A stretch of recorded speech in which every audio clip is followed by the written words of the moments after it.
Hello guys, இப்போதான் நம்ம பிரபாஸோட கல்கி படத்தை வந்து பார்த்துட்டு வந்தேன். இப்போ இந்த படத்துக்கான ரிவ்யூ பார்த்தறலாமா? இந்த படத்துக்கான ஒன்லைன் என்னன்னு கேட்டிங்கன்னா, நம்ம தீபிகா படுகோன்ட்ட வந்து ஒரு விஷயத்தை வாங்க வில்லன்ஸ்லாம் அவங்கள தேடிட்டு இருப்பாங்க. அவங்கள ஏன் தேடிட்டு இருக்காங்க, அந்த விஷயம் என்ன, கடைசில மாட்டனாங்களா இல்லையா, தப்பிச்சாங்களா இல்லையா, இதான் இந்த கல்கி படத்துக்கான ஒன்லைன் ஸ்டோரி. படம் சும்மா பட்டாசா இருந்துச்சு, தரமா செஞ்சு விட்டாங்க. இந்த படத்தோட மேக்கிங் தான் இந்த படத்துக்கான பெரிய பிளஸ் அமைய போகுது. ஹாலிவுட் ரேஞ்சுக்கு எடுத்து வச்சிருக்காங்க.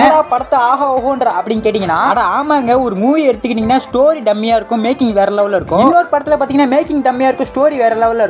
இந்த கல்கில பாத்தீங்கன்னா ரெண்டுமே வேற லெவல்ல செஞ்சு விட்டாங்க. ஸ்டோரி லைன் டிஃபரண்டா சூப்பரா இருக்கு. அதுல வர பிளேஸ்லாம் சான்ஸே இல்ல, சூப்பரா காமிச்சிருந்தாங்க. படத்துல நெகட்டிவ் இல்ல அப்படிங்கறீங்கன்னா இருக்கு. ஃபர்ஸ்ட் ஹாஃப் பாத்தீங்கன்னா கொஞ்சம் லாக் ஆகுற மாதிரி ஃபீல் ஆகும். ஆனா கிளைமாக்ஸ்ல வந்து சும்மா தெறிக்க விட்டாங்க. பிரபாஸோட ஆக்டிங்கா இருக்கட்டும், அமிதாப் பச்சனோட ஆக்டிங்கா இருக்கட்டும், தீபிகா படுகோன் ஆக்டிங்கா இருக்கட்டும், எல்லாமே வேற லெவல்ல செஞ்சு விட்டாங்க. நம்ம கமல்ஹாசன் இந்த படத்துல ரெண்டு சீன்ல தான் வருவாரு. அவர் வந்து ஃபுல்லாவே பார்ட் 2 தான் காமிக்க போறாங்க. இந்த படத்துக்கு பார்ட் 2 இருக்கு. சோ இதையுமே தாண்டி இந்த படத்துல நிறைய சர்ப்ரைஸ் இருக்கு. சோ அதெல்லாம் தியேட்டர்ல போய் பாத்துக்கங்க. அந்த சர்ப்ரைஸ்லாம் தமிழ்நாட்டுல பாக்குறப்ப அந்த அளவுக்கு ரெஸ்பான்ஸ் இல்ல. ஆனா தெலுங்கு ஆடியன்ஸ்ட்ட வேற லெவல்ல ரெஸ்பான்ஸ் இருக்கும். சிஜி மேக்கிங் எல்லாமே சூப்பரா இருக்கு. என்ன ஒரே ஒரு கொரோனா செகண்ட் ஹாஃப் வந்து கொஞ்சம் லாக் ஆச்சு. 3D கிளாஸ் வந்து 3 மணி நேரம் போட்டு உட்கார்ந்திருக்க முடியல. அது ரெண்டு விஷயம் மட்டும் தான் கொஞ்சம் மைனஸா பட்டுச்சு. அடல்ட் சீன்ஸ்லாம் இந்த படத்துல சுத்தமா எதுவுமே இல்ல. ஃபேமிலி ஆடியன்ஸோட தாராளமா இந்த மூவியை போய் பார்க்கலாம். இந்த மாதிரி FDFS ரிவ்யூலாம் தெரிஞ்சுக்க நம்ம சேனல் சப்ஸ்கிரைப் பண்ணிருங்க.